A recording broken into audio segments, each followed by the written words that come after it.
So John's home from work, and cheers. Cheers. So we're gonna cook his favorite, well, it's his and my daughter's favorite meal. Syrian rice. Syrian rice. So tell me the history of this. So my mom actually used to make this at home. I have a sippy. And she made this when I was at home and for our family, and it was just a fantastic dish that brings back fond memories, and it's really tasty and really is a fantastic, one of my faves. It's got a lot of good stuff in it. The rice is kind of the base, and then I like putting the gravy with the meat on top of it, and really makes it complete. Now I'm drinking a sweeter wine, and what are you drinking? Dry. It's a red blend that I get from just the local liquor store. I like the red blends, the drier wines. Yeah. Let's get cooking. Salute. Salute. I'm going to use my Instant Pot for this recipe, and so I'm going to be sauteing my meat. I'm going to put some flour on my meat, saute it in the Instant Pot just to brown the outside, and then I will cook it in here for about 45 minutes till it's nice and tender.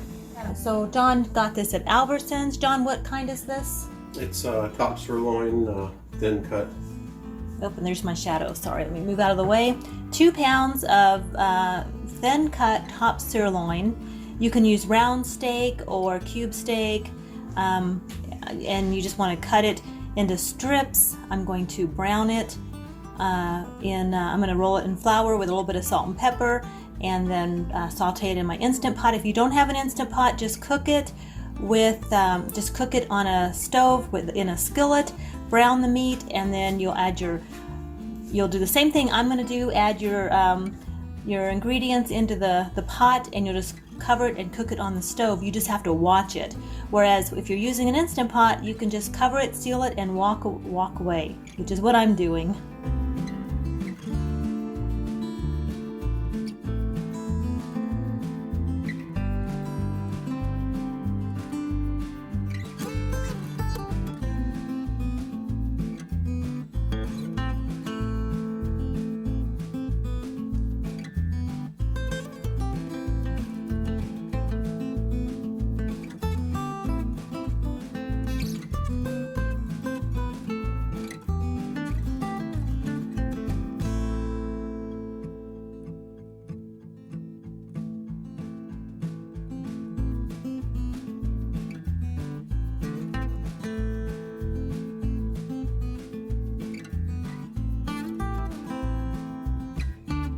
Now I am going to hit the saute button on here,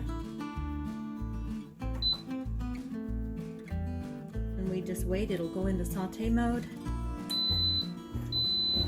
Now it's starting to heat up.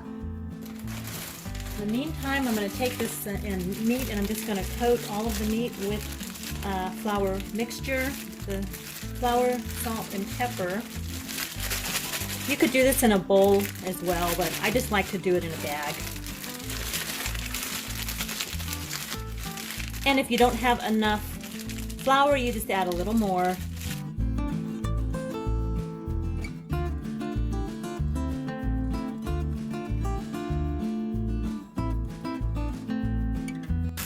You can see I'm sauteing the meat, and I've gotten almost all the flour cooked in. It's a little bit pink still, but I'm just going to let it cook a little longer. I am making sure that nothing sticks to the bottom of the pan, because it won't go into pressure mode if it's got a lot of stuff stuck on the bottom. So just like with a regular skillet, you just want to continually stir it and make sure nothing is sticking to the bottom. And you can see this isn't even hot, this part. It's amazing. I'm not burning my hands. I've just stirred that up a little bit, added a little bit of water, and now I'm just going to go ahead and seal it. Manual, set it to 30 minutes, and then just wait. It'll automatically kick in. Just make sure that the lid is sealed, which you can see, let's see, right there. Now this next part, you're just going to use a box of Rice-A-Roni, and you're going to prepare it exactly like on the package, but you're not going to use a seasoned packet. Just put the seasoned packet aside, Brown your rice vermicelli mixture, add your water, and cook it until the water is completely absorbed in the rice. And then we're going to add our own sauce to it. I'm going to be preparing 3 boxes of this, but you can make as much as you want.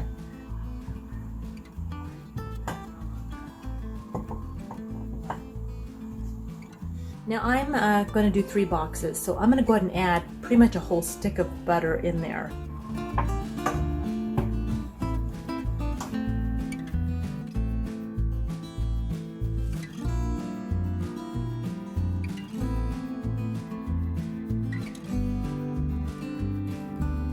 And remember, you're going to follow the instructions directly off the box. I'm doing 3 boxes, so I did use, I think, like triple the amount of butter.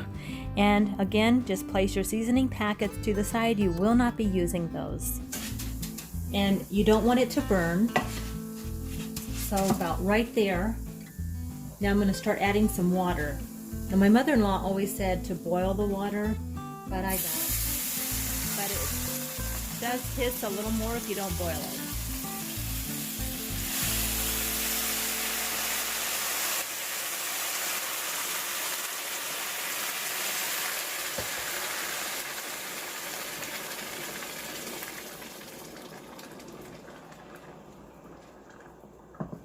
And we're just going to let that simmer and absorb the water. And while that does that, I'll finish up my sauce. Now the sauce is very, very easy. We're going to add some V8 juice. And this is the low sodium, but you can use whatever. You can use a regular if you want. But I'm just going to use the original low sodium. It's 100% vegetable juice. And I'm going to make sure that this is depressurized, which it is. So I'm going to go ahead and open this up.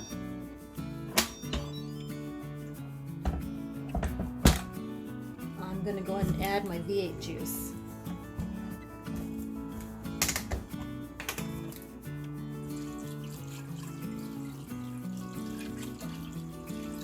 And I'm going to use the whole jug, and if I have extra, I can always freeze the sauce and make more rice later.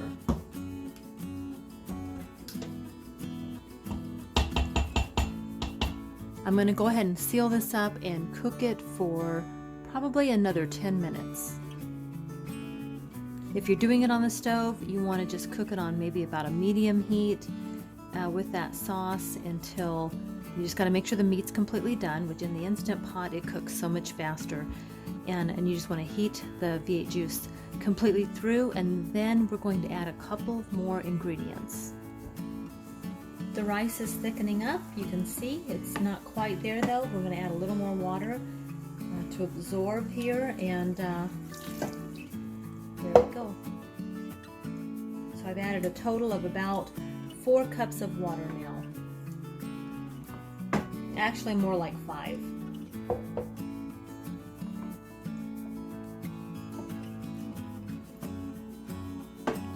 And I'm just going to let that continue to absorb. I went ahead and covered it and letting it simmer in about 10 minutes, and it should be done. And I have my heat on about medium. And that rice is perfect. You can see how it's absorbed the water. It's fluffed up. Now this is done, and you don't really need to cook it long. You just have to heat it through, whether you're doing it on the stove or the Instant Pot. And here are the secret ingredients. A can of green beans, and I use the cut green beans, and some ground cinnamon. So I'm just going to open up the can of green beans and drain them. Now I'm just going to dump the green beans into the sauce. Stir that up. And next I'm going to sprinkle some cinnamon in there. Just, I don't even know how much. I just sprinkle a little bit on the top. About that much, maybe a tablespoon. Stir that in. And there's one final step. And I would skip this all together, but almost 33 years of marriage, I've been married 32 and a half years, and I have learned that you do not mess with the family recipe. You make it exactly like Mom did. So I'm adding about 2 tablespoons of just some cornstarch to a cup. And I'm going to add maybe a half a cup of water to that, cold water. And I'm just going to stir that up. You can skip this. It doesn't add any flavor. All this is going to do is thicken the sauce a little bit. You can see though, it's not thick. It's pretty runny. And if I skip this, then it will not be Mom's recipe. And my husband will not be happy. So I'm just going to pour a little bit of this cornstarch and cold water into my mixture, and that will thicken it up.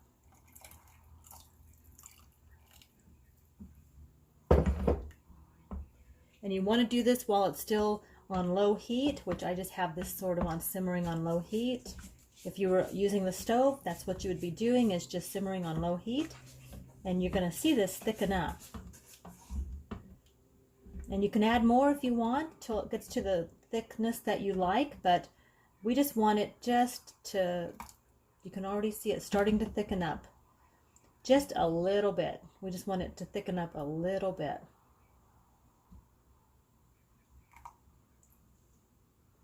And that's going to be it. Put your rice on a plate, and you can see how nice and thick that rice is. And I'm just going to use this ladle to just put some of the sauce right here on top of the rice. There you have it. So what'd you think? That was very good. Yeah? Just the way I remember it. Fantastic. Thanks for making that dinner. It was fantastic. Just like Mom made? Just like Mom made. Don't mess with Mom's menu. That's right. You just don't do it. You make the recipe the way Mom wrote it down. You do not deviate. Otherwise, you might as well start all over. That's right. Very delicious.